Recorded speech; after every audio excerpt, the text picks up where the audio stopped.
Hindi po namin layunin na pag-awayin ng mga tao. Sa mga sandaling hindi mapipigilan ang silakbo ng damdamin, humihingi po kami ng pag-unawa at pasensya. Hangad lang po namin magserbisyo at tuldukan ang mga suliranin ng pangkaraniwang Pilipino. Maraming salamat po.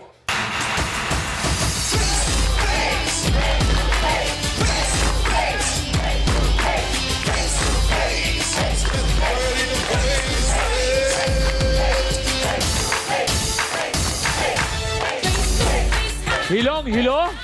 Litong-lito? Hindi malaman ang gagawin sa inyong mga problema?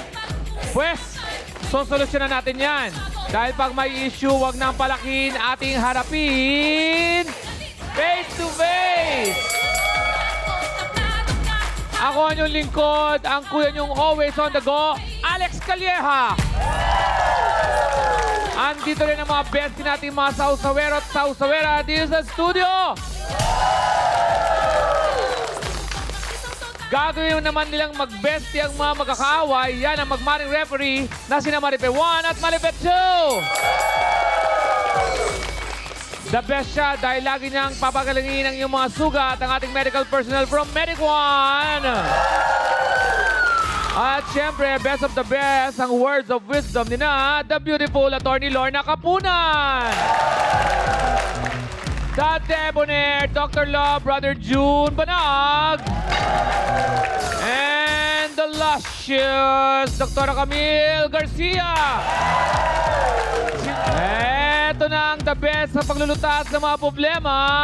Ang Queen Mother, Mama Ripek, Mama Carla Estrada. Good morning! Magandang umaga! Yes, yes, yes! Good morning, Trio Tagapayo! Isa-isang nawala ang gamit ng tiyahin.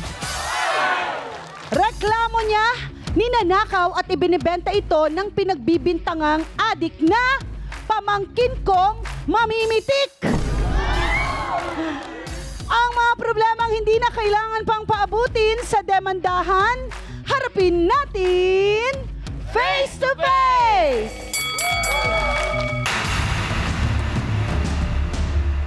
Nel, magbago ka na! Ako, nagtatrabaho ko ng maayos. Ikaw, pinakikialaman mo lang yung mga gamit ko sa bahay para pang adik mo. Harapin mo ko ngayon dito sa face to face! Kasama natin si Ate Hilda dito sa studio. Ano ho ang naging problema, Ate Hilda? Ganito po yan, ma'am. Sa bahay po kasi, marami pa akong gamit na nawawala. Kagaya po ng rice cooker, electric Ang fan. lalaki Electric Rice fan cooker, po. ref. Ref, hindi naman. Ay, hindi kinaya yung ref. Okay. Rice cooker. Electric fan po, at saka bike ng anak ko po. Bakit nawawala? Sino sa tingin mo ang kumukuha? Pabangkin ko po. Pamangkin Opo. mo. Pamalit o pambili ng shabu. Hindi ko na po mamataste ni blatter ko na. Tapos mo, ma'am, araw-araw po ako, ma'am, umaalis kasi may trabaho po ako, ma'am. Pag umuwi po ako, gano'n na naman, ma'am, marami pong nawawala, kagaya po na naman ng mga damit ng anak ko. Tapos po yung bago kong pagawa na gawa sa bakal na sampayan, ayun pa rin po. Nasaan ba ang magulang nitong pamangkin Wala, mo? ma'am, nasa probinsya. Sa akin po kasi yung nakatira at pinagkatiwala ng magulang. Ilang taon na ba siya? 21 na po. 21. Opo. So bakit sa tingin mo siya ba ay napabarkada? Opo, man, dahil po man sa tropa ng barkada niya, ma'am. Ilang taon na ba siyang kinukup-kup mo? Ilang taon na rito sa... Bali po, ma'am, 1 taon na. Isang taon pa lang. Yung hindi ko na po, ma'am, kaya, pinalis ko na po siya kasi solo parent po kasi ako, ma'am, eh. Kumbaga sa ano, Ilan ang anak ninyo? 6 po, ma'am. 6 ang anak nyo, tas solo parent ka, at tapos nagkup-kup ka pa ng Opo, ma'am. pamangkin Opo. na naging perwisyo sa'yo. Siya ang pamangkin ni Hilda na nagnakaw umano ng mga gamit sa bahay. Daniel, pasok!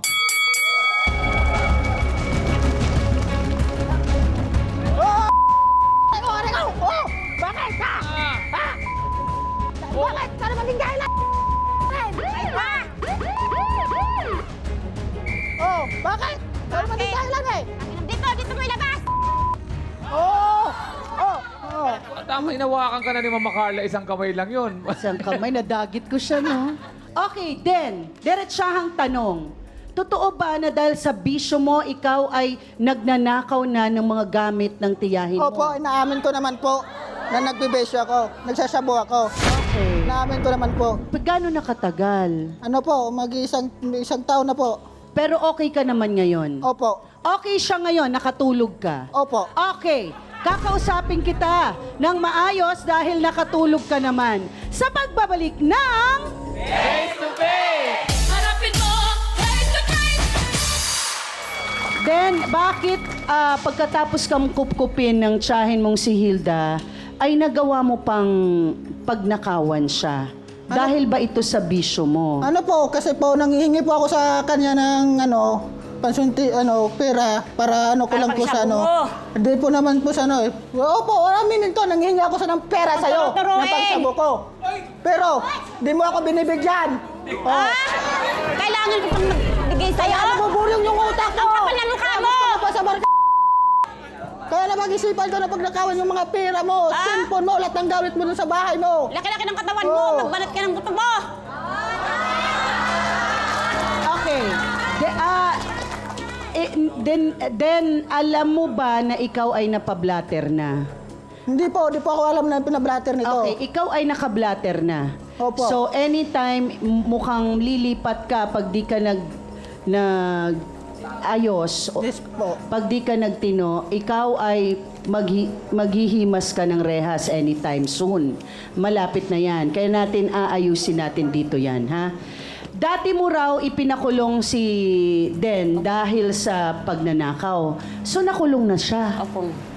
Nang gano'ng katagal? 6 months lang po, ma'am. Bakit nag 6 months? Nag-fiansya po kasi siya, ma'am eh. Okay. May nandyan ang ating abogada ha, na makakausap ngayon. Bumalik ka pa sa pagbibisyo mo pagkatapos mong makulong, then? Opo, inaamin ko naman po na bumalik ako. Hindi po tumigil. Pinakulong niya po ako ng 6 months. Pero sabi ko sa kanya, mangangako na ako na hindi na ako magganito, ganyan. Pero ginagawa ko pa rin. Kaya po, pinalayas niya ako. Wala nang pagbabago yan! Kaya sabi ko, bakit? Ka talaga! Oh, So, nung pinaalis ka, saan ka na napunta? naghanap po ng ako po sa trabaho daw boss ko po. no? Pang-tustos dyan sa... Naghanap po ako niya. sa Facebook, naghahanap po ako ng Mali. doon, trabaho sa Facebook, nakahanap po ako ng online delivery po ka Sir Anthony. Doon niyo po ako, doon po ako niya pinatira. Tapos minsan na lang po ako umuwi sa bahay nila. Ako pa rin po yung pinagbibintangan nitong Ako pa rin pinagbibintangan. Okay, kasi imposible namang pagnakawan siya ng mga... Bakit sa tingin mo na hindi ka naniniwalang ikaw pa rin ang kumukuha ng gamit? May Kasi alam po- ka bang iba na nangunguha pa ng gamit dun sa bahay nila? Kasi po, ma'am, bihira na lang po ako umuwi sa kanila eh. Kasi nga may trabaho Tapos nga ako. nagtatrabaho na ako po Ikaw sa lang naman Anthony. Doon na po ako labas-pasok sa tumitira. bahay. Bihira na nga lang ako umuwi sa kanila. Ako pagbibintangan, pag may nawalang gamit sa kanila, bihira na nga lang ako umuwi. Buhain mo na yan eh. Okay. Kailan ka huling gumamit ng pinagbabawal na gamot? Yung ano lang po din, yung last year lang po. Last year? Opo. Wala ka So, matagal ka nang Wala na hindi din ang nakakagamit. Yes po, at namin ko naman po na matagal na po. Kasi simula pong pinakulong po ako ng tita ko. Oo. Doon Kasi na po alam ako. mong babalik ka sa kulungan. Opo, doon. Okay. Pwedeng may mga maniwala sa'yo, pwedeng hindi naniniwala. Ah, ha? alam. Kuya Alex, ikaw nga muna na-stress ako dito. Alamin natin ang opinyon ng ating mga sausawero at sausawera. Sausawa na! Maraming salamat, Mama Carla. Ilabas na mga cellphone para i-share ang inyong opinion. Kung may kamag-anak kang nasa poder nyo at nabisto mong gumagamit ng iligal na droga, ano ang una mong gagawin? A. Payuhan at paghigpitan lalo pero mas mamahalin dahil mas kailangan niya ako. B. Tulad ni Chang Hilda, palalayasin ko dahil delikado para sa pamilya ko. Boto na! Yan ha, kapamilyang o kamag-anak na nasa poder nyo. Nabisto mo gumagamit ng illegal na droga. Real talk lang, anong una mong gagawin? At nanalo po sa ating sausawa na ay letter B. Gagayahin raw nila si Chang Hilda at palalayasin dahil delikado raw sa pamilya. Back to you, Mama Carla.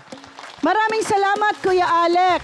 Tanungin ko muna si Ate Hilda, ano ba ang dahilan bakit pumayag kang kupkupin itong si Niel? Nakiusap po sa akin yung nanay niya na dito muna sa akin tumira. Bilang tiyahin po ako, wala naman po siyang kamag-anak sa amin, ako lang po. Kaya kinupkup po siya sa bahay. Hindi ko naman po akalain na ganun siya. Na bukod sa magnanakaw, na adik pa. Siyempre mo, may mga maliliit po akong anak, may babae pa.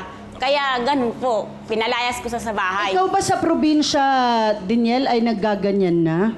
Hindi po ma'am, hindi po ako naggaganito sa probinsya. Hindi po ako nag-addict.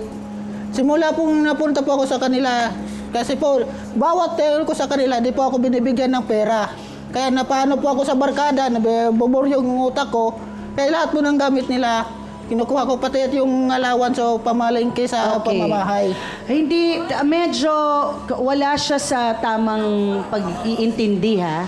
Hindi pag-iisip, pag-iintindi kung ano dapat ang ginagawa ng isang taong nakikitira, nakikisama. Dapat ikaw ay naghanap ng trabaho nang hindi ka nabuburyong. 'Di ba? Dahil nasa tamang edad ka naman na. Okay. Siya naman ang kapitbahay na nagsasabing hindi lang ang tiyahin niya ang nabiktima ng tropa ni Daniel. Rowena, pasok.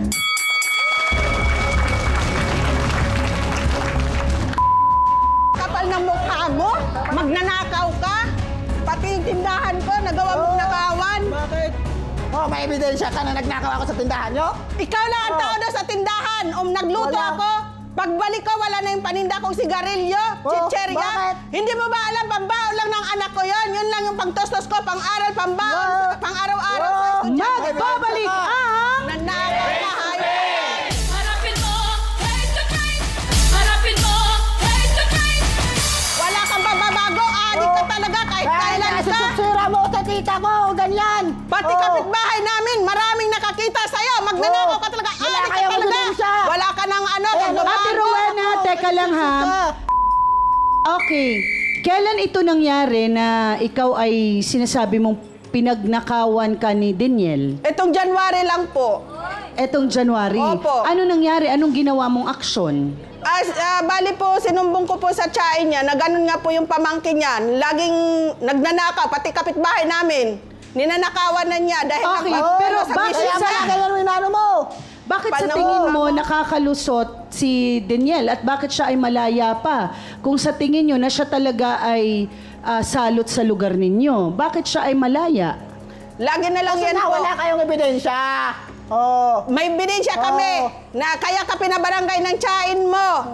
Dahil yan nga ka namin, dahil nakikita ka ng mga kapitbahay namin na ikaw ang Wala kayong kumukuha ng mga ebidensya. ano doon. Yan Pati lang mga chicherya ginagawa ko, nyo, kasi ikaw lagi lang ang kayong nandun sa sisisi sa galing labas. dilata, Yan ang ginagawa kapal nyo. ng mukha mo, para lang ano, Ano na- narinig ko, Okay. ayaw magtrupa. Oh, lagi Nag-uusap kayo doon sa tindahan ko, maliit lang nga, hindi ka na naawa, maliit nga lang tindahan ko, ninakawan mo pa. Ano sabi mo sa barkada mo? Maraming bumagsak Sa sa tropa tindahan mo? mo. Ano sabi mo sa tropa mo? Yung Okay. tiyan ko doon, may mga gamit pa, teka, hindi ha? natin yun ibinta. Oh, Then, sinabi mong hindi ka nagnanakaw ngayon. Saan ka ba kumukuha ng panggastos mo ngayon? Ano po ma'am, nag-online delivery po ako ma'am. Kaya yung bike lang po gamit ko, nag-online delivery po ako. Ka Sir Anthony po. So, meron kang pinagkakakitaan ngayon. Tama ba to, Ate Hilda? Okay. So, bakit ngayon mo lang naisip na talagang dalhin pa siya dahil nawalan ka nung kailan lang? At iniisip mo siya na naman yung Opo. kumuha. Pero may trabaho na siya. Sabi niya lang po, ma'am. Pero alam ko po talaga, ma'am, may trabaho na siya. Pero yung sinasabi niya nagbago, wala na pong pagbabago yan, ma'am. Hindi lahat ng tao pwede magbago. Ganyan ang ginagawa nyo. Kasi magkumari kayo, kaya ganyan kayo mag-research. Bakit ang nabanggit kanina ay tropa na ni Daniel ang mga terador sa lugar ninyo? Totoo ba ito? Na tropa na kayo, hindi lang ikaw? Hindi po ma'am. Ganyan to. Wala akong ano doon, mga tropa Aminin mo doon. na. Oo. Nandun tayo, ang tapang-tapang mo. Pag dito, ayaw mo Bakit? aminin. Bakit kuminin? Wala naman kayo kasi mga chismusa lang kayong dalawang magkumari. Sorry, araw-araw ka wala sa bahay. Hindi totoo. Ang kapal ng mukha Kausapin mo. natin ang isa sa ating Ulit-ulit trio ka na sa tagapayo. akin, umamin ka na nga. Dr. Love, paano ba matutulungan ng mga kamag-anak ang taong lulong sa bisyo. Maraming salamat, Mama Carla. Nakalulungkot mga kapatid na problema natin sa Pilipinas talaga, yung droga. Hindi ko alam kung paanong makokontrol o mawawala completely ang droga kasi kailangan dito yung determination ng mga nagpapatakbo at umuugit ng ating pamahalaan. Di ba? Paano kung merong ibang mga problema na kasabwat din ng ilang kaanib ng ating puwersa sa pagbebenta ng droga? Diba? So, kahit mag-rehab siya ng 6 months at sabihin ng doktor na naka-recover na siya, naka-rehab na siya, pag-uwi niyan doon sa kanilang lugar, andun at available pa rin ang droga, baliwala din. Babalik din siya, backsliding ang tawag doon. So, malalim na sakit ito ng ating lipunan. At hindi ko rin alam kung paano natin ito masosolve kung mayroong mga taong kumikita dito. Now, Danielle, kasi isa sa mga pinagbabasihan ng tao doon sa mga gumagamit talaga at lulong na sa paggamit ng bawal na gamot, lalo kung walang hanap buhay, ay yung pagnanakaw. Pag gumamit ka ng bawal na gamot, SOP na yun, kasunod na yan, ultimong siyense, ultimong kaldero, ultimong sandok, nanakawin at ibebenta yan. Inamin din naman ni Daniel kanina na meron siyang kinuhang mga gamit ni Hilda, di ba? So, indikasyon na talagang mayroong pagnanakaw dahil yun ang pagkukunan ng pambili ng droga. Kasi doon sa gumagamit ng droga, hindi mo na makontrol ang sarili mo. So, gagawa ka ng paraan para makakuha ng source, makakuha ng maibebenta mo para makabili ka ng droga mo. Daniel, pag pinaghari mo ang paggamit ng droga, sasabihin ko sa iyo, itong mga araw na ito, baka makaligtas ka. Pero national television tayo. Napanood ka na ng mga kinauukulan. At pag hindi ka nagbago, maghihimas ka ng rehas, anak. Napakabata mo pa para maghimas ng rehas. Magplano ka ng maganda, mangarap ka ng maganda para sa buhay mo. At huwag kang umasa lang sa auntie mo.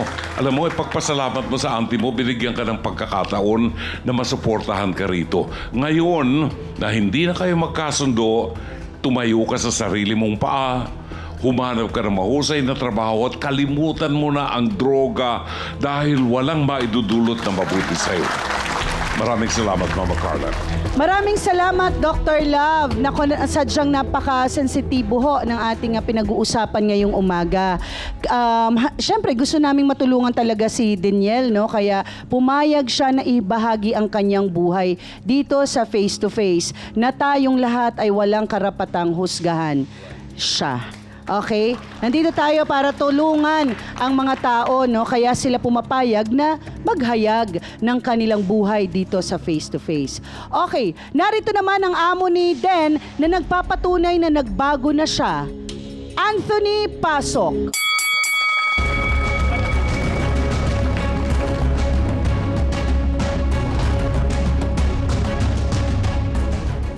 Anthony, diretsahang tanong, totoo bang sinusubukan naman na magbago nitong si Danielle? Bago mo sagutin yan, magbabalik ang...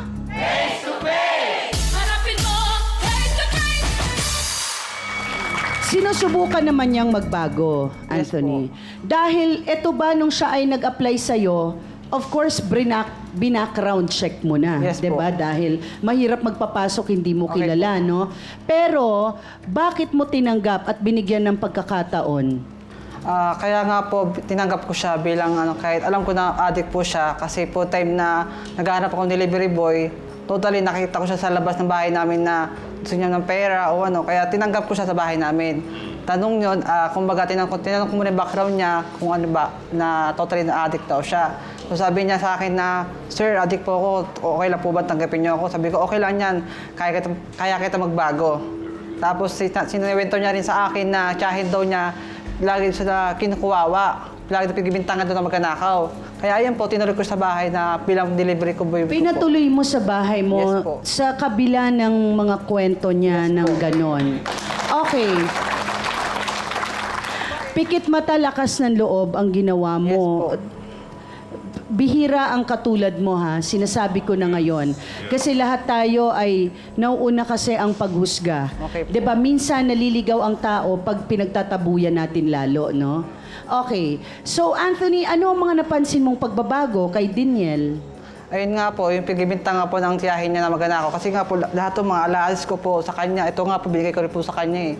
Na totally na nagbago talaga siya eh. Kasi lahat ng pera ko, sa mga pinggan, lahat sa higaan ko, di niya kinukuha. Kahit pinapadala ko siya ng pagkain sa higaan ko, wala. Kumbaga, napansin ko sa kanya, totally na nagbago po talaga siya. Napagkatiwalaan mo sa ganon. Yes po. Pero handa ka naman ng kung sakali nangyari ay nawalan ka. Okay po, okay lang po. Yun ang ibig mong sabihin, hindi pa rin siya nagbabago. Kasi meron namang buhay na saksi, no, na nagbago talaga si Daniel. Gano'n na ba siya katagal nagtatrabaho sa'yo? Mga 2 months pa lang po. 2 buwan. Okay. Tatanungin kita, Daniel, seryoso ka na ba sa pagbabagong buhay mo? Opo, ma'am. Seryoso na po ako sa pagbabagong buhay ko po, ma'am.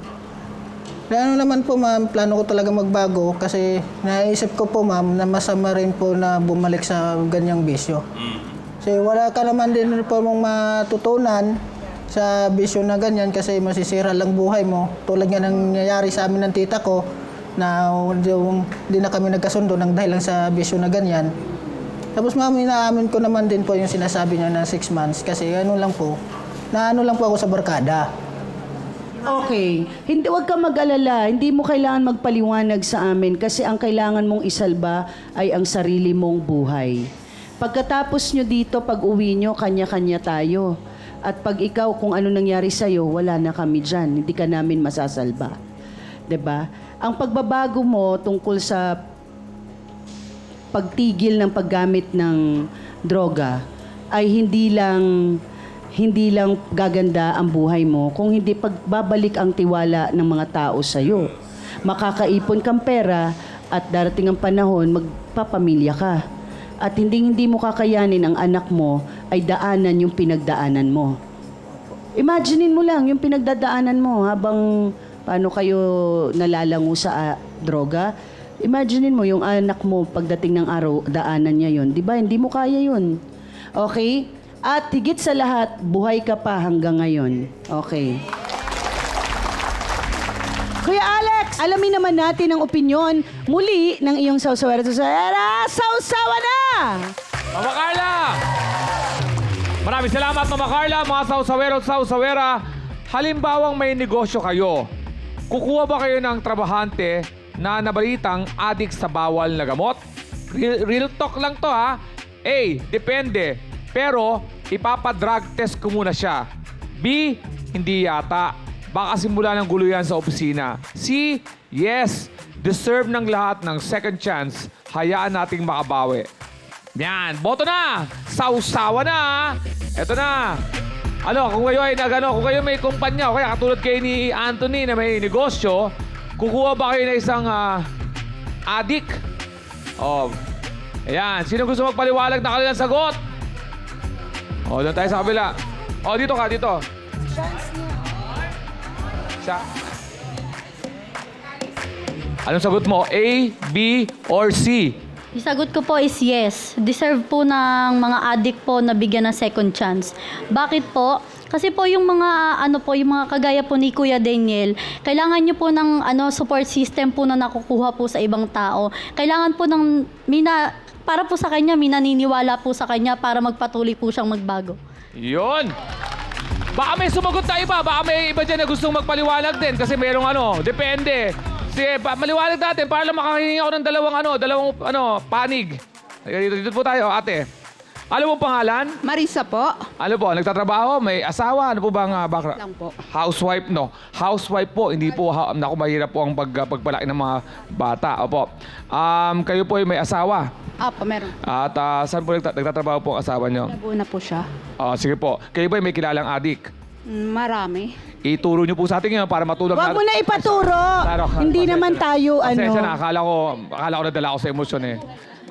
Okay. Anong sagot nyo sa tanong na yan? Pagbibigyan ko siya ng second chance kasi lahat naman tayo may second chance. Oo. Yung second chance na yun yung magbibigay ng magandang buhay na magpatuloy tayo habang buhay. Yon. So, ibig sabihin, pareho lang kayo ng sagot. Tama naman. Nanghihingi ako ng isang opinion, pareho rin ng sagot. Adik ka rin eh. Oh, huwag kang makabahan. Huwag kang kabahan, Tweety. Ay, imposible si Tweety maging... Oo. Ayan. Yan po ang sagot ng ating dalawang sausawera. Back to you, Mama Carla. Maraming salamat, Kuya Alex. Mamaya, makakausap na natin ang ating trio tagapayo sa pagbabalik ng... Harapin mo, face to face. Ngayon naman ay pakinggan natin ang ating trio tagapayo sa pangunguna ni Dr. Camille Garcia. Thank you, Mama Carls. Magandang araw po sa inyong lahat. Alam niyo, palagi niyong nadidinig, di ba, mayroon sinasabi, once an addict is always an addict. So, hindi natin patutunayan yan. Yan ay nangyayari sa mga tinatawag nating may chronic addiction. Pero sa ganitong pagkakataon, alam mo, Daniel, ang laki ng potential mo na talagang malaki yung pagbabago. Bakit sinabi mo, kung totoo yun na talagang 6 months ka lang na gumagamit, malaki yung recovery period na sinasabi. Kasi yung iba sobrang tagal na, kaya yung iba naaapektuhan ang utak. Pero at isip. Pero sa pagkakataong ito, ayokong tawagin ang mga tao na naging addict na ganito. Actually, ang tawag po dito na magandang termino is ang tawag sa kanila in recovery. Kasi pag sinabi mong addict, stigmatize ka agad eh. Ibig sabihin parang sinasabi na ay galing yan sa ganito, sa rehab, ay nakulong yan. Kung ano ka agad ang mga nakaakibat na hindi magaganda or negatibong mga pangalan. Pero tatandaan natin na ang mga ganitong mga tao na nagbabagong buhay, may mga pagkakataon na sinasabi nagkakaroon ng giyang or baka mamaya biglang malihis dahil kasi nakarecover na sila pero may pagkakataon na lumilihis. Una, Daniel, siguro mas maigi huwag ka munang pumunta sa tiyahin mo. Kasi baka mamaya every time na may nawawala doon, ikaw ang pagbibintangan kahit na hindi ikaw. Pangalawa, baka maraming tao doon na talagang makakapag-impluwensya sa'yo. Oh Daniel, balik ka dito. So parang merong tukso na talagang parang lumalapit sa'yo. Yun yung hindi magandang factor eh. Kasi pagdating, natutuwa ako, second month naka-recover ka. Usually po sa mga ganitong pagkakataon, on a healing and rehabilitation process, it takes 3 to 6 months na talagang clean, totally clean. Ngayon, pag maayos na yung recovery mo na talagang wala kang tinitake na kahit anong sabihin natin bawal na gamot, dun mag-uumpisa yung healing process. May mga pagkakataon na kumisan aabot tayo sa punto na nagigilty tayo, bakit ko ginawa ito, na ang sama pala ng ginawa ko, ganyan. Pero merong tumutulong sa'yo eh. So malaking factor yon. Huwag kang mag-alala, maganda yung suporta ng iyong boss, nandito kami para tulungan ka at sana talagang umabot ka sa punto na tuloy-tuloy ang pagbabago mo. Yun ang dalangin ko. Maraming salamat, Dr. Camille. Ngayon naman pakinggan natin si Attorney Lorna Kapunan. Maraming salamat. Ang problema sa droga, ngayon user ka.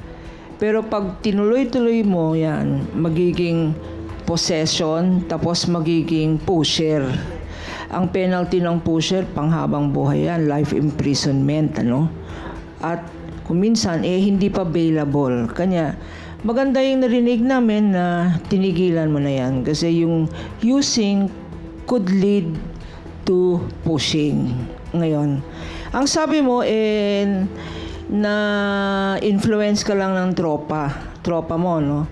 Mga barkada mo. Siguro ang solusyon dyan, magpalit ka na ng tropa. Lalong-lalo na, nagpapalit ka na ng buhay mo. Seryoso ka na sa buhay at meron naniniwala sa iyong isang boss, si Sir Anthony. At nagpapasalamat tayo kay Anthony na pinagbigyan mo kasi yung may record na siya eh. Meron na siyang theft, no? At swerte ka na ang penalty sa theft mo 6 months. Kasi ang penalty sa theft umaabot ng matagal na panahon, no? Hanggang 12 years. Depende sa ninanakaw mo.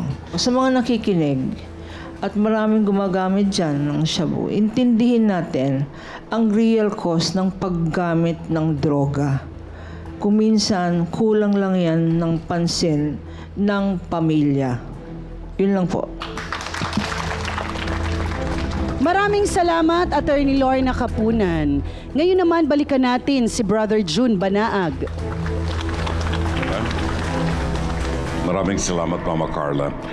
Titingnan ko lamang yung positivity, yung positibo na nangyari kay Daniel. Ang isang malayong paglalakbay, isang pilgrimage, isang journey ay nagsisimula sa isang maliit na hakbang, no? Pag wala yung maliit na hakbang na yan, hindi tayo makakarating doon sa pupuntahan natin. At kay Daniel, nagsisimula na siya. Salamat sa Diyos, nakita ni Daniel yung kamalian nung ginawa niya. Salamat din kay Anthony, dahil nandun yung isang mabuting Kristiyano na willing na magbigay ng pagkakataon sa isang nagkasala o nagkamali. Parang tayo, we always commit sin every day, and every day we ask God to forgive us, no? So, kay Anthony, nakita ko yung mukha ng ating Panginoon na nagbibigay ng pagkakataon muli kay Daniel para baguhin. Sinimulan mo na yan ang pagbabago. Make a good first step sa pagbabago. Nandyan si Anthony at ngayon si auntie mo, si Hilda, ay maaaring may ibang pananaw na pupwedeng tumulong sa'yo. Ang lipunan natin ay magbibigay ng pagkakataon sa'yo para mabago ang lahat at maabot mo ang mga pangarap mo. Ilagay mo lang ang Diyos sa buhay mo. Otherwise, wala tayong mararating. Kasama mo ang lipunan na susuporta sa pagbabago mo. Maraming salamat. Maraming salamat, Dr. Love. Ngayon naman, papakinggan na natin ang ating mga bisita. Daniel, ano ang gusto mong sabihin kay Auntie Hilda mo at kay Rowena? Pasensya na po, Tita Hilda, sa lahat ng mga sinabi ko. Alam kong pagkakamali ko yon, lalo-lalo na rin sa'yo, Ate Rowena. Alam kong mali lahat ng mga sinabi ko sa inyo. Pero sana patawarin niyo ako sa lahat ng mga sinabi ko. Yun lang po. So nagawa ko lahat po. Patawad po lahat-lahat. Yun lang po. Ano naman ang gusto mong sabihin kay Anthony? Sir Anthony, salamat din sa pagkakataon, sa pagtitiwala mo. Kahit alam mo na adik ako dati, tinanggap mo pa rin ako, binigyan mo ako ng pagkakataon na magbago at patunayan na magbago ako. At binigyan mo rin ako ng trabaho. Salamat po. Yun lang po. Maraming salamat, Daniel. Anthony, may gusto ka bang sabihin? Sa akin naman po, kapasalamat ako sa kanya dahil kasi nakita ko na sa kanya yung pagbabago niya kasi nung una parang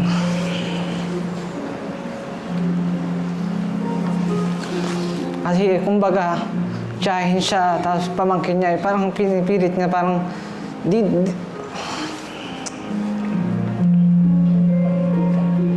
parang hirap na hirap siya sa pamangkin niya na di niya totally mapagpaguhin. Kaya sabi ko kay Lord na, Lord, ako ng instrumento mo para magbago sa kanya. I am very excited sa magandang blessings na ibibigay sa iyo ng Panginoon. One love lang. Isang pagmamahal, isang pagmamalasakit sa kapwa ang ipakita mo lang. Tingnan mo, ang daming na-touch na puso na. Marami nang na-touch na damdamin, diba? One love, isang pagmamahal lang sa kapwa. Maraming salamat, Kuya Anthony. Kausapin naman natin si Tita Hilda. Ano ang gusto mong sabihin ngayon? Sa akin naman po ay sana tuloy-tuloy na yan at pasensya ka na sa lahat ng nasabi ko at nagawa ko. At kay Sir Anthony, salamat po at nandyan po kayo. Yun lang po. Yes, Ate Rowena, kailangan pagsalitain kita kasi mas marami ka kaninang sinabi. Oo. Gusto kong, di ba, iba rin ang sa kapitbahay. Sa akin naman, bilang kaibigan ng tiyain niya, sana magbago ka na, tuloy-tuloy na yan. At hindi mo nabalikan kung ano pa yung nakaraan mo at anong mga gawain mo. Sana maging aral sa iyo yung mga nakaraan mo at ipagpatuloy mo yung pagbabago mo. Magpapasalamat ka kay Sir Anthony dahil nandyan siya para gumabay sa pagbabago mo. Yun lang po. Maraming salamat, Ate Rowena. Daniel, napakaswerte mo. Hindi lahat nabibigyan ng pangalawang pagkakataon. Yakapin mo yan dahil maaaring hindi na yan maulit muli. At maaaring wala nang muling lumingon sa'yo. So, yakapin mo itong pagkakataon na to, pangalagaan mo, at higit sa lahat, isipin mong pagdating ng araw, maging okay ka na, masuklian mo rin yung mga taong nakatulong sa'yo habang ikaw ay nasa kalsadang papunta sa pagbangon. Okay? Maraming salamat sa mga bisita natin ngayon. Kuya Alex, ano naman ang masasabi mo sa issue natin na napakaganda ngayong araw na ito? Mama Carla, maraming salamat. Alam nating masama ang shabu. Pero sana naman, Daniel, maging matagumpay ka. Siya puso, siya isip, at siya buhay. Yan. Back to you, Mama Carla. Maraming salamat, Kuya Alex. Ang sa akin naman, hindi paghuhusga kung hindi pagmamahal at suporta ng pamilya ang kailangan ng mga taong gustong magbagong buhay. Bigyan natin sila ng pagkakataon at maniwalang sila ay mapupunta rin sa tamang landas. Ako po ang inyong Mama Carla na nagsasabing ang mga problemang hindi na kailangan pang paabutin sa demandahan, harapin natin face to face!